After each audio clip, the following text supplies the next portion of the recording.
Hello, my name is Nora Heiskanen. I'm the Murray Center's Cultural Programming Coordinator. Over the past few months, we have been delighted to host a series of arts events as part of our creative community Making Art Together project. This bilingual series brought artists and community members together to create and connect through shared cultural experiences, with English and French used in an alternating and complementary way throughout the program. Beyond the performances and the workshops, this project also opened a meaningful conversation on the coexistence of Canada's two official languages, on how the languages influence one another and enrich the cultural landscape. I hope these conversations will inspire you as much as the project has inspired us. Sweet Mary Ann, won't you take my hand? We'll dance together as long as we can. Quand j'aime une fois, j'aime pour toujours. Quand j'aime une fois, j'aime pour toujours. Meilo and Randall, thank you so much for the workshop. It was great to have you here at the Membres Center, performing music, talking about writing songs. C'était vraiment un plaisir. On a eu des discussions libres. Maintenant, on aimerait vous poser quelques questions en plus. So maybe we can start with some thoughts about how, where do the ideas for your songs come from? Mm-hmm. Les idées d'une chanson, c'est tellement... tout d'abord, dans une chanson, je vais trop paraphraser David Lynch, mais here I go! Fait que c'est sûr que les chansons sont comme dans un océan de pensées, puis il faut que tu sois bien lié avec toi-même, prêt à plonger à l'intérieur pour ressortir l'idée. Puis après ça, il faut rester vrai. So you just gotta stay true to the idea, have to je pense que la première affaire, c'est s'il y a des possibilités de pouvoir juste enregistrer rapidement les mots, mais l'image, mais aussi qu'est-ce qui a déclenché le moment où tu t'es dit « Right now, I have something ». Because you have to be able to go back to that moment. And sometimes I think too that like a song is already written and you have to find it. Like I like the image of, they say like a sculptor when they see the piece of wood, they see the sculpture in the wood, you know, and then they have to find it. So I find sometimes like that's a song, like that's why it can take a long time because you have part of it, but you don't have the other part, and you're going, okay, it's you know, it could be this good, but so you have to work at it to find that. Second question more about language, because obviously you sing both English and French. Have you found that like in shows, the relationship to the public changes depending on the language that you're singing in?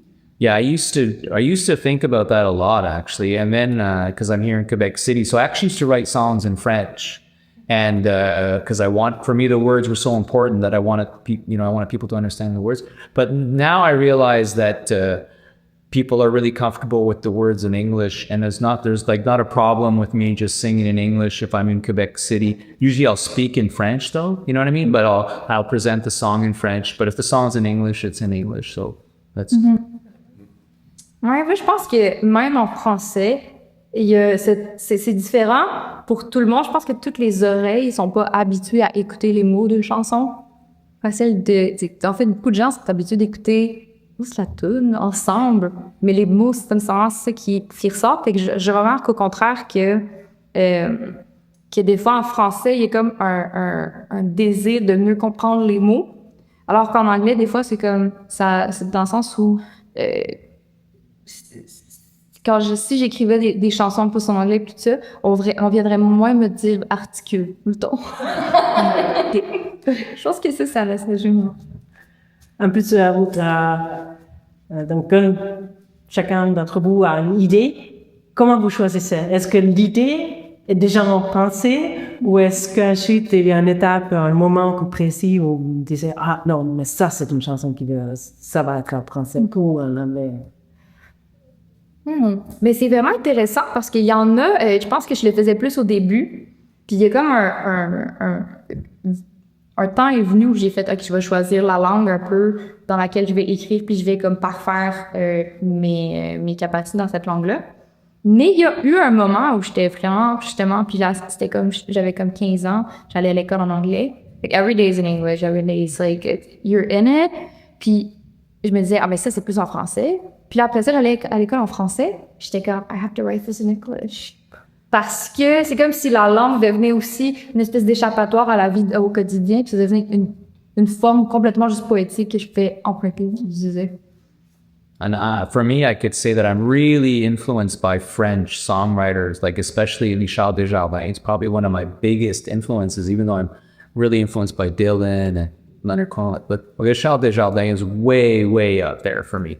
And he's somebody I try to work on the way he writes his songs. And also la chanson française, from France. There's such a respect for French songwriting that I really got it, which makes it a little bit different. If you live in, if you're an Anglophone, you can follow another path too. There could be two influences. So even if the words are in French, the influence could still be French. Ouais, That's what I'm trying to say. Yeah, I have that a lot. Like right now, I'm reading le dernier livre de Pat Smith. Puis j'adore comme faire de la lecture active, un peu de poésie, là. Fait que dans ce temps-là, I just actually like read it, puis je l'écris en français. Mais je l'écris pas juste en français, puis je l'écris en québécois. Right on. Yes. Well, thank you very much. Thank you for the experience. Thank you so much. All right.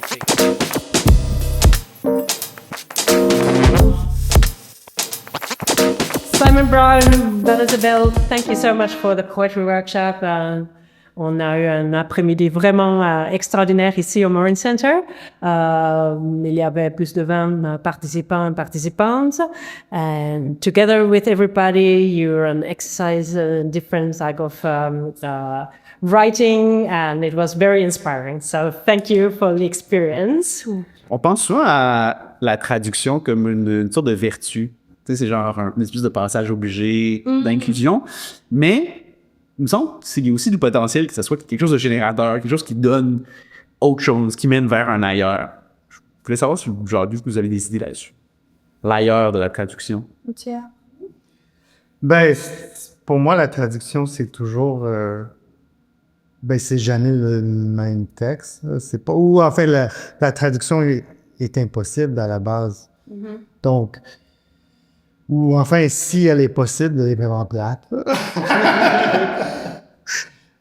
Donc, pour moi, la traduction intéressante, c'est la traduction qui devient autre chose ou qui devient plus reconnaissable. Je sais pas. Moi, je pense que il y a deux choses là-dedans. La première, c'est que en poésie particulièrement, on est déjà dans 8 autres degrés de traduction de ce qu'on attend quand on est dans un texte plus narratif, par exemple. Donc, un peu comme on a fait justement cet après-midi dans les exercices, la traduction devient vraiment une réinterprétation. Ça l'est toujours, mais je pense qu'en poésie, c'est encore plus vrai. Puis, si je peux amener ça peut-être dans le concret, j'ai eu la chance d'être traduite par Simon, déjà, sur un projet qui s'appelle, te souviens-tu, Les éclaireurs, qui est porté à Vue, ici à Québec. Oui. Et Simon a traduit quelques-uns de mes textes, dont des textes de ce livre-là de Monuments, pour une tournée que j'ai faite au Royaume-Uni dans la dernière année. Et au dernier moment, un ancien amoureux à moi a aussi revisité ce texte-là pour d'autres besoins, parce qu'on n'avait pas fait tous les textes. C'est des textes choisis seulement. Puis en tant qu'autrice, ce que j'ai aimé, c'est de voir justement ce jeu-là, puis comment mon intention s'est traduite en écriture en français, mais après est devenue complètement autre chose. Donc c'est comme si on avait un peu accès à ce que la lectrice ou le lecteur fait de nos poèmes. Parce que des gens, des fois, vont venir vers nous et nous dire « Ah, j'ai beaucoup aimé tel poème et telle chose de toi », mais on vit pas leur expérience de lecture, alors que j'ai l'impression qu'en tant qu'auteur, en tant qu'autrice, avoir la chance ou la grâce d'être traduit, mais vraiment depuis dans une langue qu'on comprend, parce que c'est pas toujours le cas. Si on me traduit en japonais, je serais jamais à même d'apprécier la lecture de l'autre, mais ça ouvre un miroir. En fait, ça nous donne un miroir sur notre propre écriture qui parfois l'amène vraiment ailleurs. Ben moi, j'ai souvent l'impression que la personne, les fois que j'ai vécu cette expérience d'être traduit, j'étais comme, mais cette personne-là connaît beaucoup mieux ou d'une manière beaucoup plus intime le poème que moi, je le connais. Moi, ça m'impressionne toujours quand tu connais beaucoup mieux ça que moi, là. Puis tant mieux. How about then when you write, do you both write in both languages, English and French? If not, why not in both languages? And if yes, what inspires you to use them two languages, like the coexistence? My answer is that. Well, go ahead. I only write in French. And why am I not doing? I know like 4 or 5 other languages, and it just doesn't come to me as a writer yet. But sometimes I found myself like when I'm gone for a long time or on tour, and then I have to speak more English, then it will happen that I will write like small bits in English or in Norwegian or the language of the country, right? But yeah, I feel one thing I really like about writing in my langue maternelle is that I often, especially in poetry, I often write words that I feel are the good words, but I don't fully know what they mean. I don't know if it happens here. Comme souvent, je vais choisir un mot, et je suis comme, je pense que c'est le mot qui va là, mais je suis pas sûre du sens. Comme je vais le laisser là, puis plus tard, je vais retourner dans le dictionnaire pour être certaine que c'est... Ben, non, mais je retourne pour m'éduquer, mais je le change pas forcément. Je comprends. Puis ça, je pense que ça... J'ai pas une assez bonne connaissance des autres langues pour que ça émerge encore comme ça. Puis ce que moi, je préfère dans le geste d'écrire, à part performer, c'est la surprise. C'est ce que l'écriture nous révèle à nous. Mais c'est aussi la surprise, l'accident, ce dans quoi on s'enfarge, le sens, le son, la traduction de soi-même entre la pensée, le mot, le geste. Ben, moi, je pense que ça dépend des moments parce que je réfléchis, puis ça se peut que je sois un peu masochiste. Ça se peut. Ça se peut. Mais dans le sens que quand dans une langue ou dans l'autre, quand ça vient très facilement, des fois, ça me déplaît. Ou c'est pas que ça me déplaît, mais je suis comme, si l'accouchement est pas douloureux, est-ce que l'enfant va être beau? J'ai l'impression qu'il faut que je souffre un peu. Fait que si en français ça vient trop facilement ou en anglais, des fois je vais comme un peu glisser vers l'autre langue ou vers un autre registre parce que pour moi c'est pas nécessairement binaire comme. En fait, souvent je pense plus au registre que la langue. Comme genre un registre très enfantin ou un registre très froid. Mettons, ça va être des modes d'expression, des modes d'écriture plus distincts, plus différents que les langues comme telles. Someone who would like to sort of improve their poetry and there's some exercise and all that. Do you have some suggestions how to improve those who already practice a little? Well, to me, it's 2 things. I think, and I firmly believe in that writers are readers first. That's it. Amen. Yes. If you are not, you are boring in your writing most of the time. So that's the first thing. The second thing, I would encourage people to, even though it's really hard and maybe your kneecaps are shaking and you're red and it's hard, to just recite out loud. So when you come in that kind of workshop, like take all of your courage and read at least once. Because especially if the poem comes from songs. So at some point, you have to have the voice and the rhythm and the body involved in it, because all of this is part of the writing. So at some point, if you want to improve, I feel like you have to do that. So I, for myself, whenever I'm writing, I'm always just, I'm taking like my Zoom and I'm just reading it all out, and I let it rest, and then I listen to it. And if it doesn't work good when I'm hearing it, then it means I still have to work the poem. So those would be my 2 tips. Do you mean like poetry existed before writing? Like, Yeah. Yeah. Mm-hmm. Yeah. No, it's a good point. It's a good point. I wanted to say don't improve too much because I don't know. It's good when it's not perfect. So don't improve too much. But it's, voice. Voice is, it's true. Voice is poetry existed long before writing. So you're paying attention, but not in an analytical way, but just listening. I find listening to the patterns of everyday speech is what, that's something that really inspires me, and to not think about it too much. Mm-hmm. Yeah. Be weird and be brave and take some risk. I think all of these comes down to what you're saying. Simon, if I understand what you're saying is that don't try to be a voice you like. Try to echo. Parce que c'est ça le danger. C'est ça le danger parce que c'est important de lire de la poésie des autres. Mais ça va rien dire. Je suis d'accord. Pour toi, pour ta voix, t'as pas besoin d'être... Tu peux adorer Vanessa Bell, mais tu veux pas écrire comme Vanessa Bell. Non. Ou trouver des poèmes, justement, il y a des maisons d'édition. Ensuite, oui, Sur Internet. c'est ça, promener un peu ou chercher sur Internet avec quelques recommandations ou même de livres.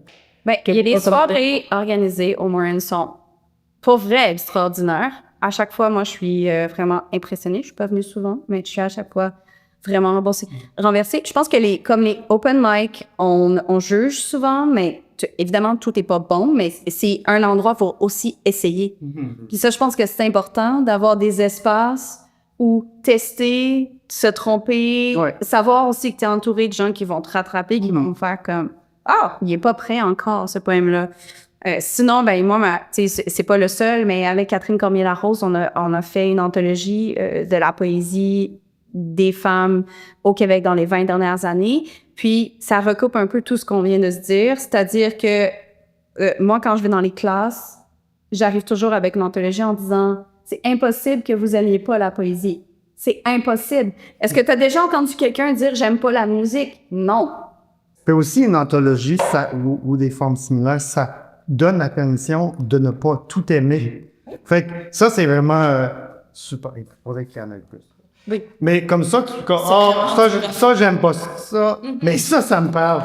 Fait que de trouver ce que toi, tu aimes et non pas ce qu'il faudrait aimer. Là. And also, to circle back to this idea of French and English and other languages, if you have those tools and you can read, French and English poetry are so different. It's just crazy. And sometimes, that is so cool to just, go in another language and pick some structures or words or poetry is a game.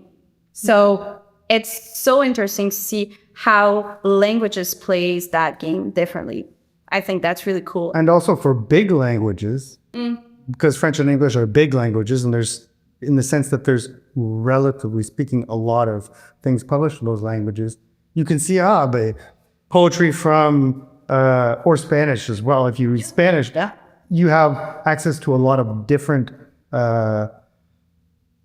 sensibilities and a lot of different scenes and a lot of different socio-cultural contexts. So, in what we call English language poetry, for example, you can have some extremely different, or in French language poetry as well. So that's also, even outside of the language, what you have access to in that language, So, I don't know, that's another door. Yes. Thank you. It was been such a great afternoon. Vraiment, l'expérience mémorable. Donc, merci beaucoup.